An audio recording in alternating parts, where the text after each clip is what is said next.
اتحاد جدة يا برنس جايب اغلى تالت مدرب موجود في العالم حاليا عشان كاس العالم للانديه وعشان الاهلي يا برنس. هنتكلم ده في الموضوع ده، ولكن في الجزء الثاني خش لي بقى، خش لي تعالى لي كده يا برنس كده يا فيوتشر، يا بتوع فيوتشر. ايه يا جدعان، من السنه اللي فاتت وانتوا مغلبينا، من السنه اللي فاتت وانتوا تعبنا في حوار الصفقات دوت. بص بقى يا برنس، فيوتشر بيقول لك احنا مش عاوزين فلوس، مش عاوزين فلوس، احنا مستعدين ان احنا نديكوا عمر كمال عبد الواحد ببلاش، خدوه كده اهو ببلاش، مش عاوزين حاجه. ولكن المقابل ايه بقى؟ تخيل يا برنس انت تاخد من فيوتشر لعيب، هم هيدوك يعني انت تديهم قصاد عمر كمال 3 من الاهلي، 3 يعني لعيب قصاده 3. ماشي يا برنس، لسه الخبر ده قايله ابراهيم فايق، يعني بص ده يعني خبر صحيح بنسبه 2%. ولكن لما اقعد افكر كده، يا جدعان يا بتوع فيوتشر انتوا يعني، ولكن يا برنس يعني هم في التلات لعيبه اللي هقولهم لك دلوقتي ده مش طالبينهم مثلا سنه ولا 6 شهور، لا ده طالبين كل لعيب اعاره لمده سنتين، اعاره لمده سنتين. ورقه وقلم يا ابني. بص، اول واحد خالد عبد الفتاح اعاره من النادي الاهلي للفيوتشر لمده سنتين. تاني لعيب يا برنس صلاح محسن اعاره من النادي الاهلي الى فيوتشر لمده سنتين. تالت لعيب يا برنس كريم نيدفيد اعاره من الاهلي الى فيوتشر لمده سنتين. لا والنبي، لا والنبي، ايه جايبين مين يا جدعان؟ لعيب كويس عمر كمال وكل حاجه، ولكن مش شايف هو انا مش طايق صلاح محسن؟ هو انا خالد عبد الفتاح مستواه بقى رايح جاي وعمر كمال احسن من خالد عبد الفتاح حاليا، كريم نيدفيد بيجي عندنا يتعالج وبره يكسر الدنيا؟ مش فاهمها انا دي مش فاهمها قصه كريم نيدفيد. ماشي، الثلاثه بالنسبه لي ما يفرقوش معايا بحاجه، ولكن القصه مقابل واحد اديك 3. لا وكمان يا برنس هيجننوك اكتر بقى. يعني قال لك ايه؟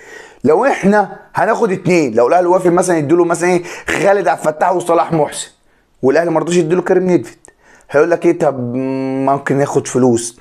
هو بتوع فيوتشر بيجي يحسبها يمين شمال بحيث ان ايه الباع خسرانه. ما هو يا شباب عمر كمال من حقه يمضي في يناير لاي نادي ببلاش وتجيبه بقى في الموسم الجاي. فبتوع فيوتشر عاوزين ايه؟ يستفادوا باي حاجه، يستفادوا يطلعوا باي سبوبه من الحوار. ما ممكن يقول لك ايه؟ ما انا كده خسران، فيلا بقى خساره بالخساره. ولكن بتوع فيوتشر ما تمشوها، دي احنا ناس برضه. انتم مش عارف بينسوا الجمايل ليه، بينسوا الجمايل ليه؟ اول لما صعدوا احنا اول نادي وقفنا جنبيهم، احنا اول نادي بعتنا لهم لعيبه اعارات، خد عاوز ده، خد عاوز ده، خد، ادينا لهم من كل واحد. ولكن القصه هيجننوني والله، هيجننوني بتاع فيوتشر دول.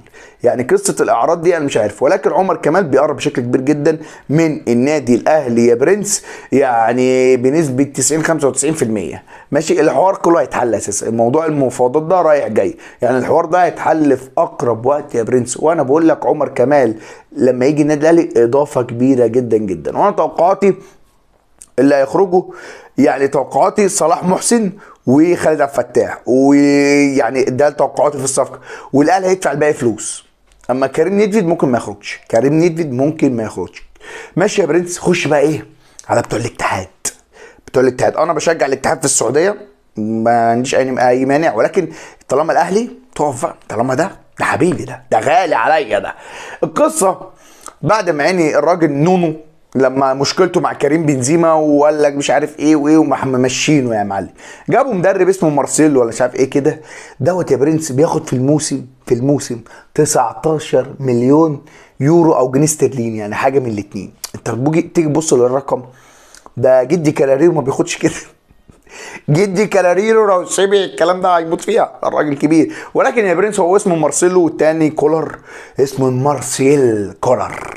ولكن القصه هنا، هل اتحاد جده هيعدي من اسمهم ايه نسيت اساميهم اللي احنا على طول بنلعبهم، اوكلاند سيتي، عمال اجمع اللي احنا على طول بنلعبهم في كاس العالم، هل هيعدي؟ انا خوفي اساسا اللي احنا في الاخر نقابل اوكلاند سيتي.